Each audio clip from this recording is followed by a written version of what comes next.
It sounds so strange, Everton are playing at Anfield in 1884. Sounds odd, doesn't it? I mean, the Beatles were, which is astonishing for Scouse, they're spectacularly not into sport and football. But he's on spirits. Spirits! Keep him on the lager. Imagine that now. On the health drinks. Yes, only. Exactly. Yeah. The derbies in the mid-60s are huge, like sell-out crowds, like queues round the block. He's the quietest man. He's not interested in publicity. He hates to impress.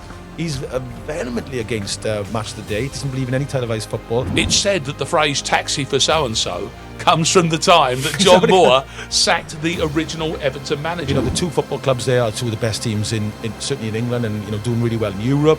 So like there's this feeling in the city that they are kind of like seen as a sort of a centre point.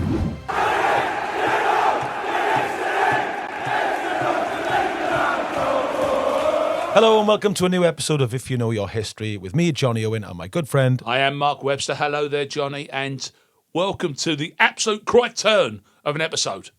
We're going to kind of go 180. What are we doing? On where we've been before. Well, you know, Manx versus Scousers. Yes. Guess what now?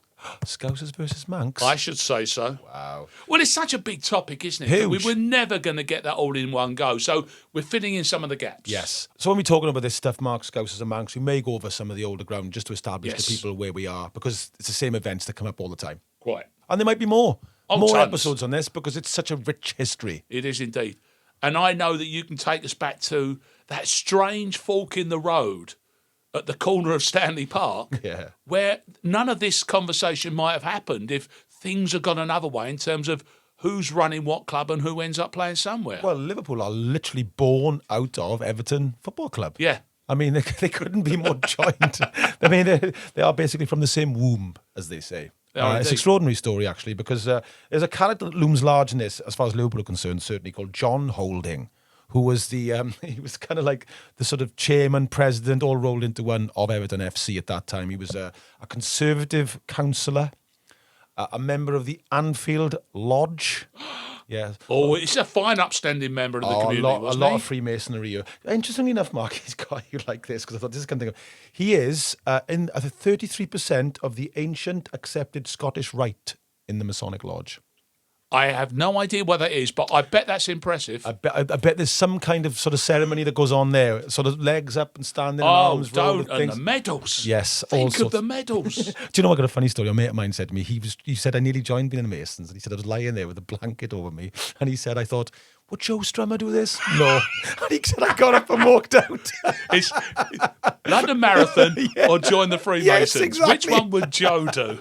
I thought, what a good litmus test that is, actually, for what. When am I going to do this or not? What would Joe Strummer do? Joe Strummer do? Could one live one life by that rule? I suppose one could. He told me that on the weekend. It tickled me. Anyway, no such worries for John Holding. He's all in. I see that. He didn't even like the clash. You can see what this guy looks like, kind of. He's a member of the Orange Lodge, the Masonic Lodge. He's a Tory councillor.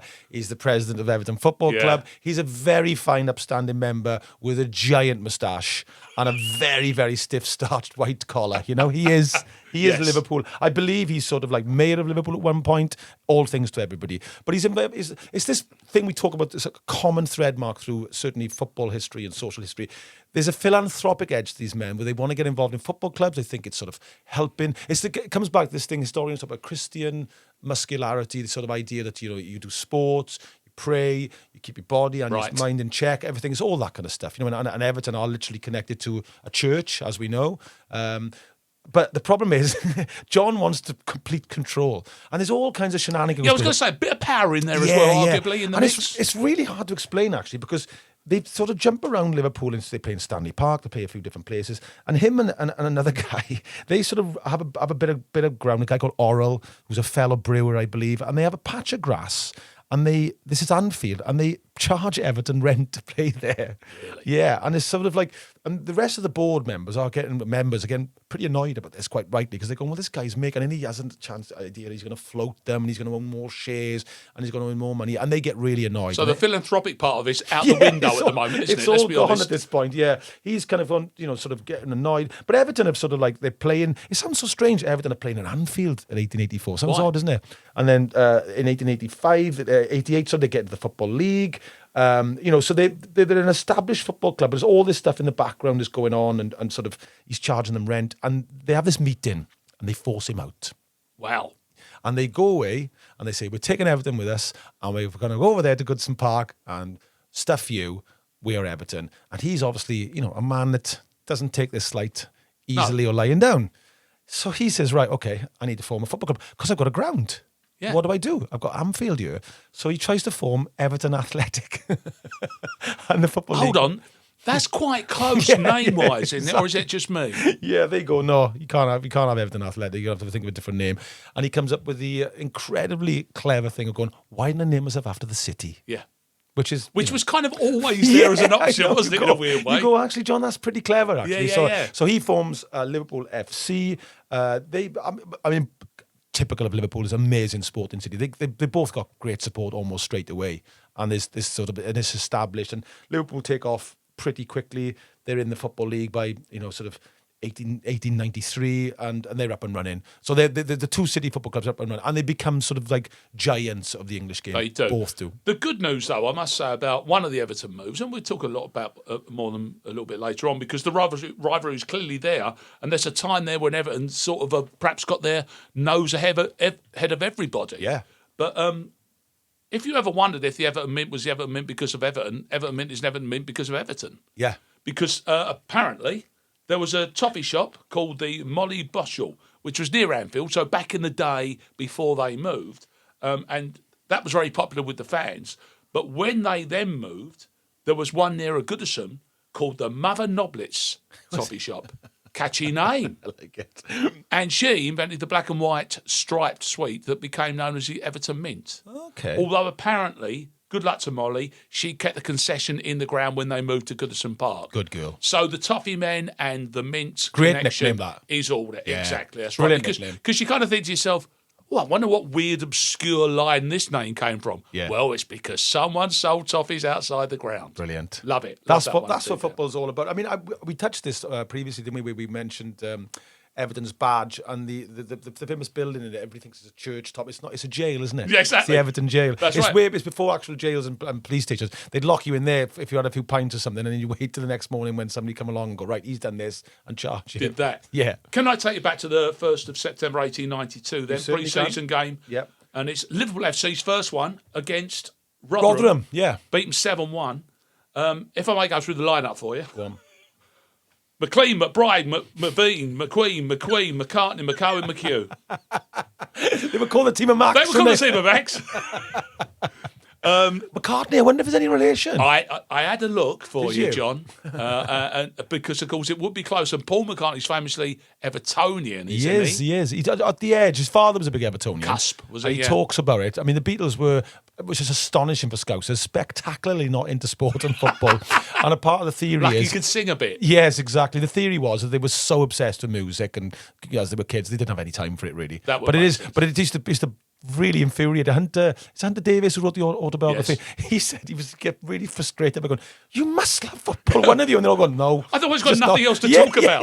He's like, because obviously he was a massive Spurs fan, wasn't he? But he's going, I've never met four Scousers who just did, none of them were no interest in football whatsoever. But McCartney had a slight interest because he went to the 68 Cup final, is that right? They lost to West Brom. West Brom. And there's an amazing photograph of him, sort of people reaching out to try to touch him. Ruffle his hair. That's ruffle his hair. Right, exactly. They want to ruffle the mop top. Well worth Googling that. McCartney at the Cup final. It's a great photo. But the reason, I mean, it's such a great story because the whole team the Scotch professors. Scotch professors. Yes, they're recruited by John Holding. Yeah. Who goes up there with John McKenna, who's the manager, who was a shop assistant and then a vaccination officer in Liverpool after he moved over from County Monaghan to make a living. Right. But the whole point about this is that, we know the Scottish game is such a major influence on everything, but all that does is leads us directly to the great Scottish professor of all time. Yeah. And the man who really did build this club, Bill Shankly. Yeah, Bill Shankly was absolutely the most important person in Liverpool's history. And I don't think there's a single Liverpool fan on the planet who wouldn't agree with that. I know John Holding is very important in his inception and setting them up, of course. But Shankly was the one that sort of made Liverpool into the sort of the Leviathan they are now. Yes. They've won the title this year. They've won more European Cups than any other English club. They've now equalled Manchester United's record as well. They're an extraordinarily successful football club. But what Shankly did, Mark, was, and this is what's really interesting about Everton at this time. Everton, and he goes to Liverpool in 1959, famously, and immediately gets him sort of promoted, and he gets him back in the first division, and he's winning titles by 64. It's that quick. Yeah. But Everton also get a really good manager at this time as well. But he's the spectrum opposite of Bill Shankly. He's a quiet, introverted guy called Harry Catterick. Yeah, and the life and times of Harry Catterick are great. And we'll get into that. But the joy of this as the reverse fixture of the other episode is it's still that Busby Shankly thing, which feels like a driving force in this whole conversation. Well, I mean, we will mention Joe Mercer as well, who's one of Man City's greatest ever managers. You know, probably Pep Guardiola. We'll go blue half, second half. Absolutely. So Catterick and Mercer are really important in this dynamic. But there's a reason why everybody remembers, and they're still making films about Shankly and Busby, 60, 70 years later. It's because of the effect those two men had on those cities, on the game, and on history in Britain. Shankly is really interesting because he comes from Ayrshire. He's the son of a miner.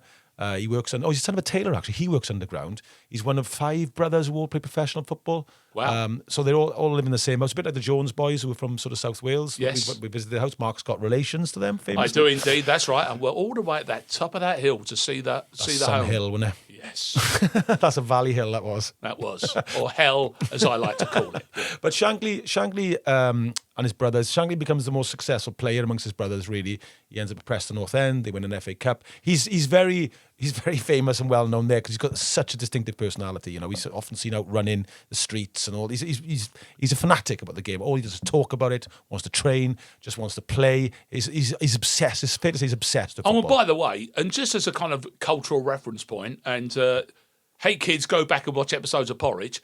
He's like Fulton Mackay. Yeah. In Porridge. But more importantly, when you think you're looking at old Bill Shankly, you're looking at a 42-year-old Bill Shankly. I know, it's extraordinary now. Sort of, and Matt Busby the same, really. You know, they were both. No way would they look like that age now. No, absolutely not. And Shankly's really interesting because obviously he worked underground. And then he ends up playing professional football. The second one is fascinating, dynamic, and all this because people forget it was 6 years, and so many footballers of that generation lost the best part of their career. Now, everybody would say there were bigger things going on in the world at the time, but let's not forget if that's all you knew and that was what your money was, and suddenly you were in your early 30s after the Second World War ended, and if you were lucky enough to sort of what's a new career? What would you do? You know, this was a big thing at the time, and Shankly was definitely one of them. He'd lost the best years. He'd done that thing of like serving in the army, and sort of Busby done the same. I think Mercer does the same. Catterick, they all sort of do that thing where they play sort of like testimonial games, sort of charity matches, and all end up sort of like as sergeant, sort of like instructors and things like that because they're famous ex-footballers. So the army kind of uses them in a certain way. Plus also natural leaders. Absolutely. That's exactly it. Exactly right, Mark. So they all, and they benefit from being in the army. They'll come out as different men, different experiences, and they see the world in a very different way. There's a huge amount of optimism in the country. Crowds explode after the Second World War. There's a joy to life. You know, the boom happens, the baby boom happens, like millions of kids are being born because everybody's going, oh my God, I'm alive. You know, so this cataclysmic event. And so, let's celebrate. Yeah, exactly. And Busby sort of very much rides that wave, sort of certainly into the 50s with the Babes and all that kind of thing. Shankly's a bit later. He ends up managing a lot of the outposts, he calls them, of a lot of good players, he said, a lot of good times. He never really got anybody promoted, but he did well with them. So he was at Grimsby, and he was at Workington, and then he was at Huddersfield for a bit. And then, famously, 1959, Liverpool lose an FA Cup game to Worcester City, and the board decide it's time for action, and they go on Matt Busby's advice and ask Bill Shankly to be manager of Liverpool. And now that you've couched it like that, massive risk, you might argue. Yeah. Shankly, nothing proven at the level that I assume they want. No, he says this great thing. He goes, well, I found it difficult in Huddersfield, he said, because I was a seller's market. And he had Dennis Law there famously. And Ray Wilson, I think, wasn't it the fullback who played for England? That's right, yes. So he sold, and he said I had to sell those players because that was the kind of club it was. But he said, I felt in Liverpool, he said, I felt the crowd were there. Because they're always a great support, even when they was there. Because it's a footballing city. And he said, I felt, he wasn't a Glasgow boy himself, but he was from Ayrshire, but he knew Glasgow really well. He was the only person I ever read who supported Celtic and Rangers. It just liked football, just would go to games. Do you know what I mean? Because he's a studier. Just a studier. Yes. And he says it's amazing image. He says, I remember Celtic kids kissing the team bus. Wow. And he said, I felt it was the same in Liverpool. I felt the same emotion in the people, in their connection to their football team. You famously made a beautiful film called Three Kings, which is three great Scotsmen. In his case, how is he seen in Scotland as a man who fundamentally made his living outside of his own country? Yes, that's a great question. They love him. I mean, I drove to where his village was. His village doesn't exist anymore because it's an old pit village. It's gone because the pit's gone. Naturally, yeah. But they've got the shape of the houses there where he lived, this terrace street. And a lot of other Liverpool fans have raised money for a little plaque which explains what it was and which house he lived in and all that kind of stuff. So there's definitely sort of a feeling about him. I think with the Scottish managers, I think I spoke about it, didn't I? There's a brilliant programme where Brian Clough is on with Laurie McMenemy talking about the North East and the decline of the teams there. And yet they're going and doing amazing things with Southampton and Forest. I think there was a little bit of a feeling that in Scotland they do import their managers into England. His brother Bob Shankly, he managed Dundee to a title. Oh, okay. And a semi-final of a European Cup. Well, there you go. Yeah. So it was obviously in the blood and in the family. And his brother stayed in Scotland, but he always had this desire. He says this great thing. He says that the money was in England, even in the 30s, and it was kind of seen as a natural progression for lots of Scots to go, I'll go and try and play. Alex James started. He was one of the greatest footballers, arguably, and one of the most famous. We'll do an episode on him because this was like a superstar of his day. Yes. He was considered the best player, certainly in the country, if not in the world. And he left Scotland to go and play for Arsenal. And he was one of the most famous people in Britain at the time. Yeah. And of course, it happened from day one because we mentioned here the Scotch professors. Of course, what happened was everyone came down where the money was, and they brought their talents, which happened to be arguably more refined than what was available down here, organically. I mean, lots of people. I love these debates. I mean, lots of people talk about Herbert Chapman being, a true visionary and one of the great football managers. But there's no doubt that the idea that this permeated into our generation that. If a manager was Scottish, just by the tone of his accent, he just seemed to know a bit more about the game, just by the way he spoke. And I don't know why that was, Matt, but we all felt it, really. There's something about the way it feels profound, even if you don't know what was said in literal terms. I couldn't agree more. Like when you see... Gravitas in that voice, isn't there? The player is me on the pitch. I'm him and he's me. And you go, he is me. That's a pulpit he's speaking from. That's exactly that. That's what's happening there. Kind of, you might argue, prosaic. All Ray Kits is Shankly. And this goes back to the Real Madrid. When Real Madrid were all white, yes, it had a profound effect on British people. Don Revie did it at Leeds. Yes. Leeds famously played, I think, in like blue and sort of yellow patches. So many people saw, and Shankly was another one. He thought you look bigger, stronger, more intimidating if you were all one colour. That was the idea. It's a great point, isn't it? Yeah. I mean, so psychological advantage is being gained. Yes. And without him sanctioning it, we wouldn't have arguably the most famous football anthem ever. No, I mean, he kind of, when you see interviews about him, he's very different to Busby. Busby is a little bit more detached. Busby sort of sees the role of the manager as being almost like an ambassador for the club. Shankly isn't that. Shankly is all in with the fans. He's like, I'm in the cop with you. If I could be anywhere, I'd be stood in the cop. Right. Shankly, Busby always felt was quite happy up in a boardroom, smoking a pipe, watching the game, a little bit more like Professor-like sort of. Whereas I felt Shankly would have been, standing on a bar singing with the boys behind the goal. I totally see that. And is that why we also inherit the thing called the boot room? Yeah. Does that come from his affection for just getting down and dirty? Yeah, but the boot room's interesting because he let them carry on with that. They were encouraged to go out and socialise as much as possible. And Liverpool did this right till the end. Paisley, when Souness joined, this is a great story, which apparently was overrun from Shankly, where he went out drinking because they had a Thursday club, Liverpool, and he on training he was a mess. And Joe Figgin went up to one of the players and what's the matter with Souness? What's he drinking? And they went, well, he's on spirits. I went, spirits, keep him on the lager. Imagine that now. On the health drinks. Yes, only. Exactly. Yeah. And so Shankly really encouraged.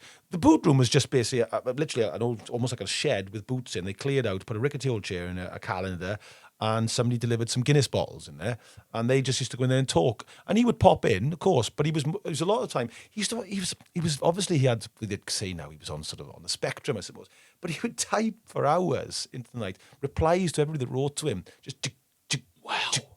And from that, I'm assuming he was a one-fingered flyer. A one-fingered type, and he would do hundreds and hundreds of replies to people. And he found it hard to sleep. He was constantly so in the game. In the game. And I mean, there's a great bit in the clip where I find Busby go in, and I kind of was like, I could see what's happening. He's going, I have so much stress. He goes, I hope it's going to start snowing. I look in the clouds that the game can be called off. This is Busby. And it cuts to Shankly and he goes, and he's just off camera talking and he goes, the stress is unbelievable, you know. He said, we all have stress. We said, this is hard. And then Jockstein, obviously famously, dies at the side of a football pitch. He goes like, it's just incredible, the stress. So even then, the pressure on managers, and these are the greatest managers that have ever, been in the game. Wow. The pressure on them. I mean, I'm good mates with Sean Dyche, and we talk about Yes. and the pressure on managers, well paid, of course, and but there is pressure. Like you got thousands of people questioning your every single decision. And he's not taking a minute off for himself. That's exactly which is right. Amazing. Well, his wife said she never went on holidays. Wow. He had the close season. He used to go and train with the kids and the reserve team players. I think they went to Blackpool once famously, and he came back after 2 days. He couldn't cope with it. He had to get back. Yeah. Do you mind if I take a liberty here? Absolutely. We normally have a question. And I've got a question because it's end of the first half. I'm Yeah, going to give you go the on. answer on the way back. We've just touched on it there. You'll Never Walk Alone was handed to Bill Shankly by Jerry Marsden, wasn't he? To say, here's our new single. And therefore it became the song. Yeah, I mean, there's a lot of debate about this because it's even like people say that Manchester United sang it first and that kind of thing. But I don't know. It's all a bit sketchy, really. It is. There's no doubt about the fact that there's footage of the Cops singing Beatles songs at She Loves You behind the goals. Yeah. This is obviously 63 into 64 when they win the title. At that time, because of Merseyside and all those amazing bands were all top of the charts. It wasn't just like, it was Jerry and the Pacemakers, it was the Coters, there was Cilla Black. These people were having number ones. Liverpool grounds, where they'd play the music for those, I've no doubt it was picked up there because they were playing the hits of the Totally. And I can confirm that on the very first episode of Match of the Day, which is one game that happened in the 60s, I think 1967, Kenneth Wolstenholme introduced it. They announced the game at 4 o'clock because they were scared that no one would turn up for Arsenal-Liverpool, or Liverpool-Arsenal more to the point, because it's Anfield, and they run out to She Loves You, and Kenneth Waltonstone says, welcome to Beatlesville. Yes, 64. There you go. Must have been the year then that happened. Yeah, then. yeah. But okay, can I pose the question then? Go on. And then we'll cut to the half. Can I ask you who took it to the church? Which famous soul singer took it to the church, You'll Never Walk Alone, in 1972? I don't know. Find out after the break. I'll tell you after the break.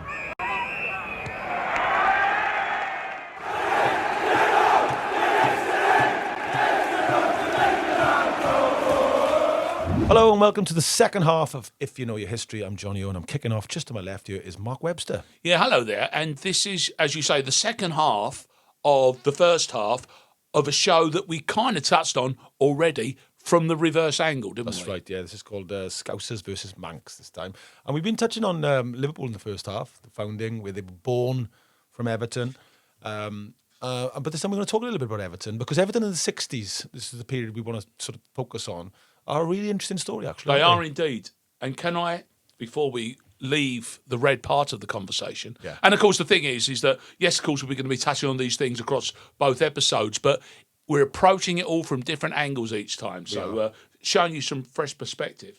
Answer the question of You'll Never Walk Alone, sung in 1972 in a church in Los Angeles by Aretha Franklin.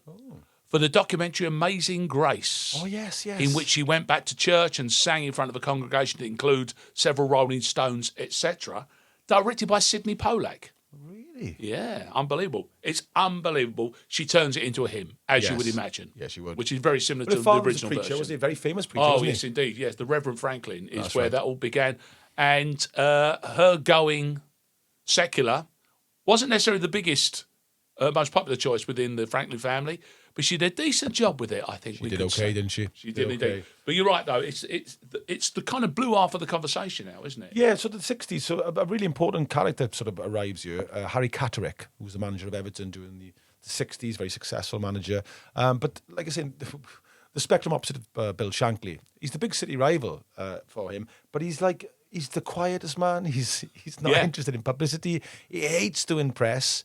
He's vehemently against Match of the Day. He doesn't believe in any televised football. There's even the thing where he says that he names his teams really late, so there's no advantage to the opposing manager, won't tell him the lineup. He does a thing with the numbers. He's absolutely obsessed with not giving any information away to the... He's just a very quiet, subtle man. And of course, having Shankly in the city like that, who is amazing with the press and sees it as a sort of like, almost like a bullhorn for him to shout his cause to the world.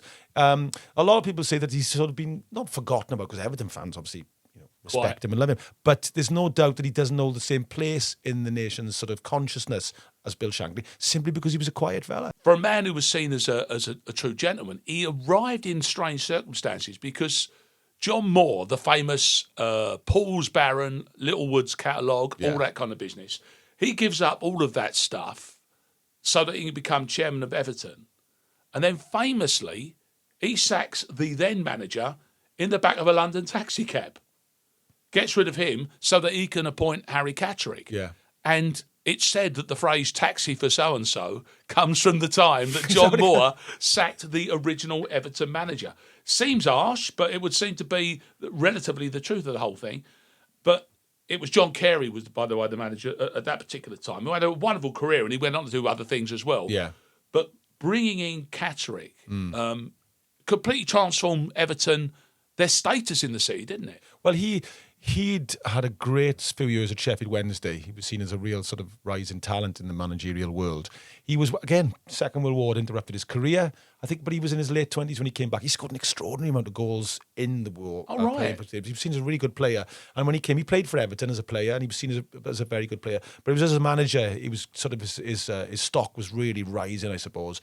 And I think he took Sheffield Wednesday to some FA Cup semi-finals. You've got to remember the FA Cup, the profile then was huge. Just getting to a semi-final was a massive thing.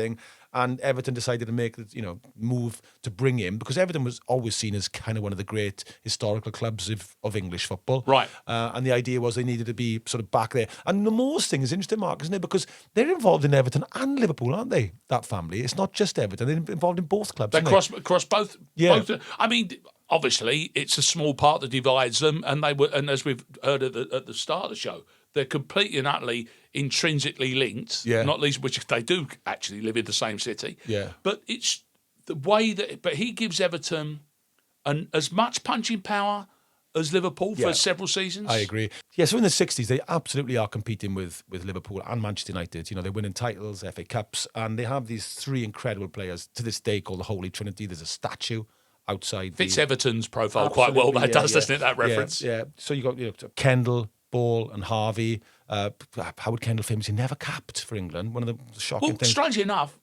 Harvey got gets one cap against Malta. Yeah. And for a trio that is said to be such a game changer in the Football League at that particular stage, and of course they lose Alan Ball pretty quickly, don't they? Well, he goes to Arsenal, doesn't he? He does, I mean, the commentaries at the time, Walstonstone and them, they talk about Harvey in particular being Georgie Best says he's one of the finest footballers I ever played against. Referred to as the White Pele. The White Pele. And Catterick says skill and ability, the best of the three. That's it. But again, strangely enough, not someone who's not seen to fit, I'm going to guess, Sir Alf Ramsey's take on the whole thing, because Colin Harvey is 66 to 70, so he never quite made the 60. I think he's 66 original World Cup squad, and similarly Mexico 70, but not the kind of man.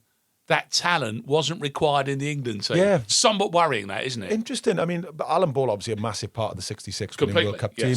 Come from Blackpool. But great Kendall's player. such an interesting character because, as you say, no caps.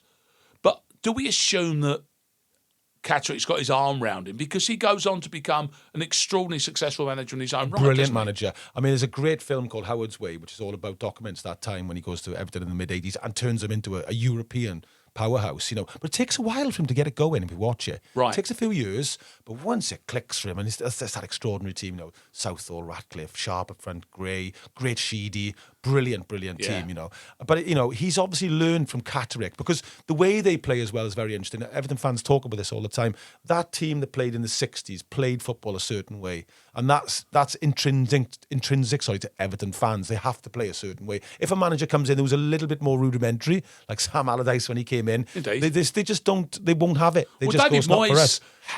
Took a long time to establish himself as an important figure there. Let's go with that. And indeed, he's doing so again because he saves them. Yes, he does. Yeah. It's the wrong end of the table, arguably, but at least you're still in the top flight. Yeah, I mean, I think that's it. I mean, we're kind of used, really, certainly the last 20 years for Everton doing that thing of flirting with relegation every so often. Yeah. And I think they've had a very long run in the top league, haven't they, famously?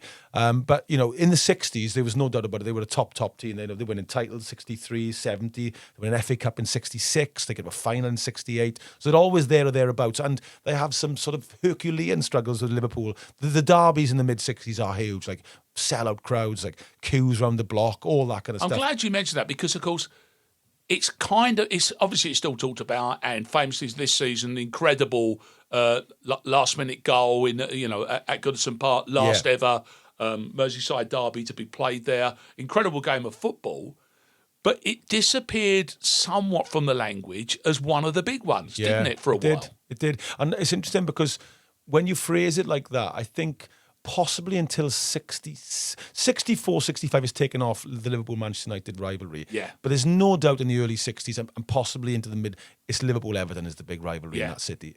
Manchester United hasn't supplanted that yet. I think that really starts in the 70s when it really gains momentum. It's beginning in the 60s. You can see the germs there. Yes. But in the 70s, it becomes the Liverpool-Manchester United thing that we know about now, which is almost like, and there's not Everton-Man City. There's just not. No, quite. In the same way. And that becomes something. But there's no doubt in the early to mid, the Beatles are the biggest band in the world. Sorry, Mark, but they are. The two football clubs there are two of the best teams in certainly in England and, doing really well in Europe. So like there's this feeling in the city that they are kind of like seen as a sort of a centre point of a lot of things that are going on in the country. Just couldn't sustain it, even though Catterick to Kendall was clearly a very smooth transition. The sale of Ball to Arsenal was a big moment. Yeah. And in the 70s, I mean, they had moments where they had decent sort of teams, and Bob Latchford was there, and it's good side. They never really became a force again until the mid-80s, till they started winning titles again under Howard Kendall. So the idea was that Catterick the 70s was going to be his decade, because they won the title, didn't they, in 70. It didn't happen for Never them. happened. Which is a great testament to Shankly in Liverpool, that he turned them into this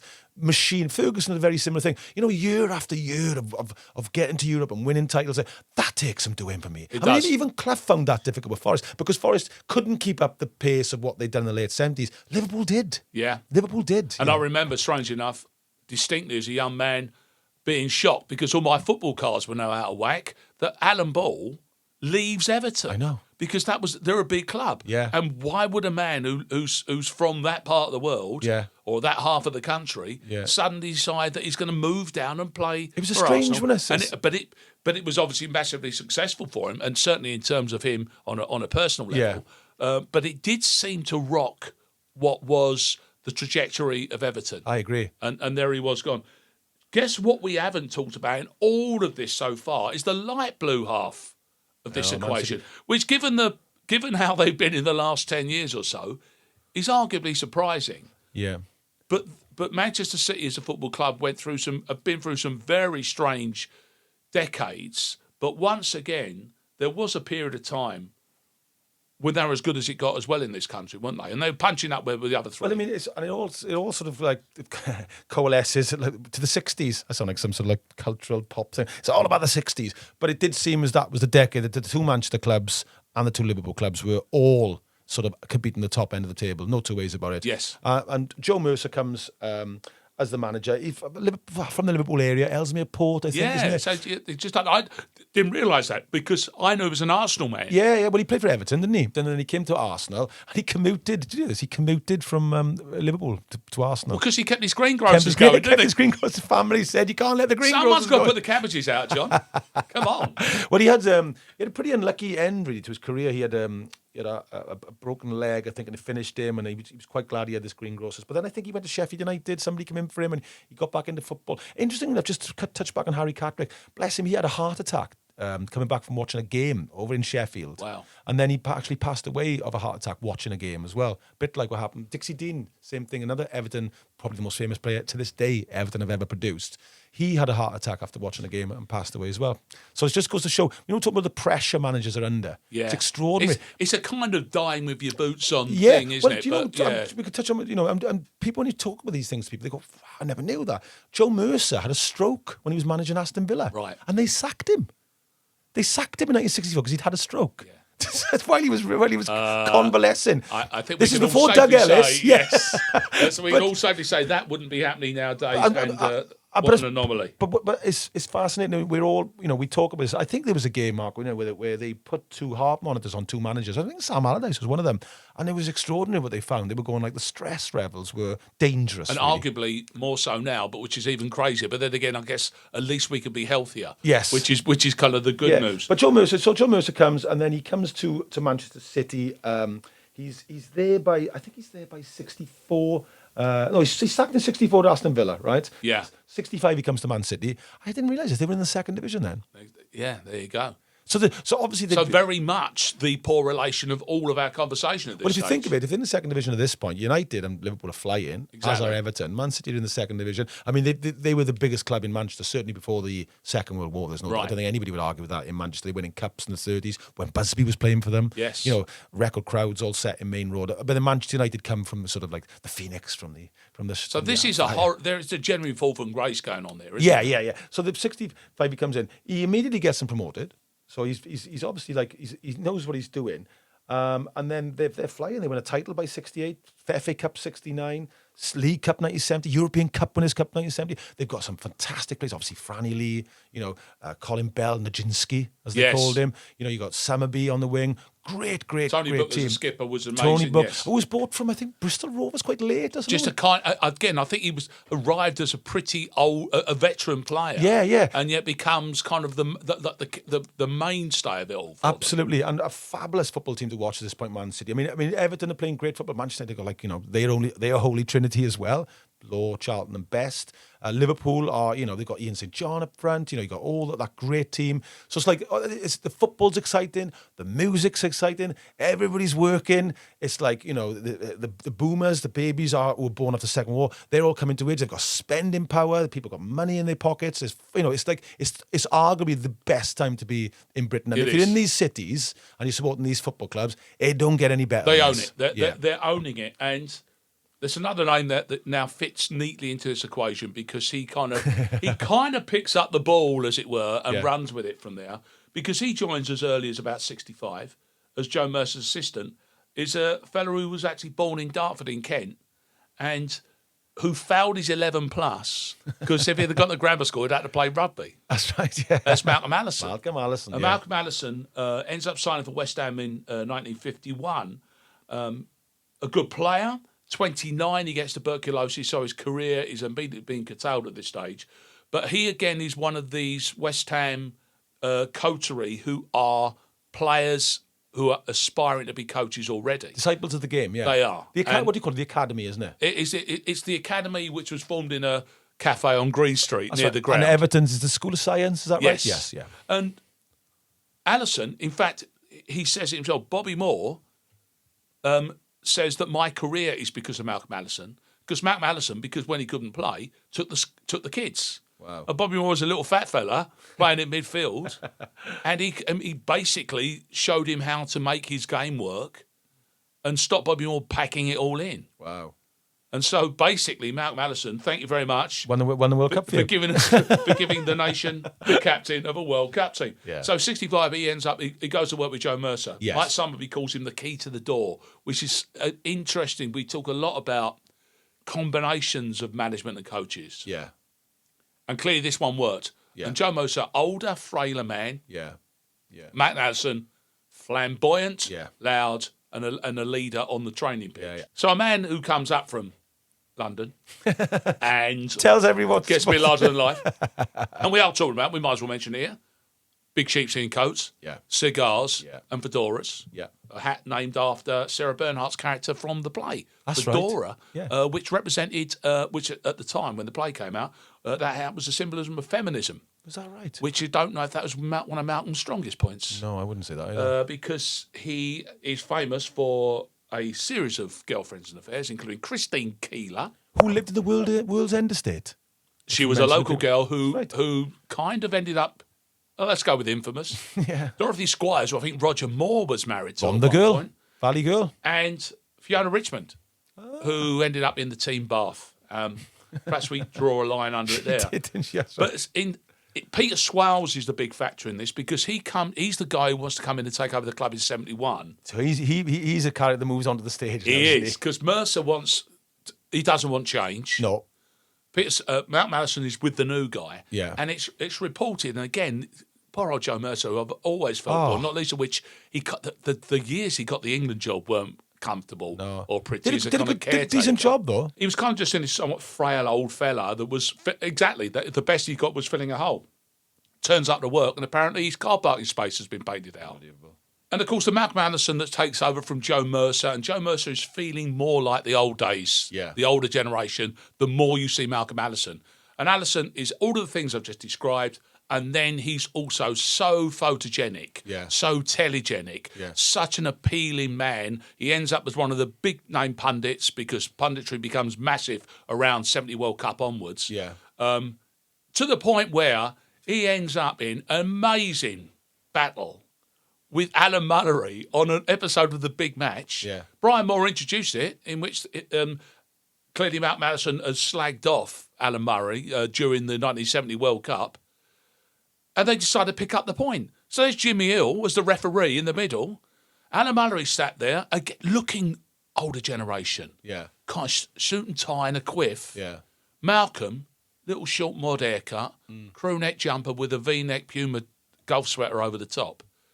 Laid back, laconic, in which he keeps saying, "Well, you're not very good, are you?" That's fundamentally the way the debate went. I watched it the other day. You can go, obviously, if you Google it or go YouTube, it's there. It's quite shocking, really, how sort of two managers, a bit like the Clough Revy thing, where you just go, wow, exactly. Will this happen now? You know what I mean? Imagine Guardiola and, I don't know, sort of Klopp having a ding. But did you not think the bit that kind of appeals to me about the argument is that they literally might as well be two geezers from a Sunday morning team having the same argument about each other down the pub. I know, it's extraordinary. I do want to pick back up again about Joe Mercer here. Joe Mercer, I mean, you know, they said that the guy who was running Manchester City at the time was a steady hand on the till. You didn't really know him. He was anonymous. And obviously, like, you know, Swales arrives, who becomes sort of like really famous and infamous amongst a lot of Man City fans. One of the kind of profile chairman almost, absolutely. Wasn't he? Yeah. And Joe Mercer, sort of like you're saying, he kind of like, bless him, he drifts off, he goes to Coventry for a bit, and he's kind of manager, but he becomes a director, and he sort of leaves football, sort of eases himself out. But then when you look at it and you think, you would say to Malcolm Allison, you were extraordinarily successful from 65 to sort of 71 when Mercer's there. Why did you rock the boat? What did you do that for? And Man City, again, we keep saying this, the wheels come off really in the 70s and 80s for a long time. He gets a really watchable team together, doesn't he? Who's this? Malcolm Allison. But don't win anything. But do nothing apart from, I don't know, you know, if you're a couple of Man City faces of a certain age, I think he's still held fondly because of what you watch. Because in the same way that West Ham were always famous, we're an entertaining team, and if we're lucky, we'll stay up. But I mean, I think, he was, you know, there was never boring with Malcolm, and and he was hugely successful as the assistant. And I know you're obviously going to defend a boy who's come through the West Ham academy, but what I'm trying to say is, ultimately, it was wrong. There was a wrong decision to rock the boat as much as they did, and to force Joe Mercer, because Manchester City were fantastic in the late part of the 60s.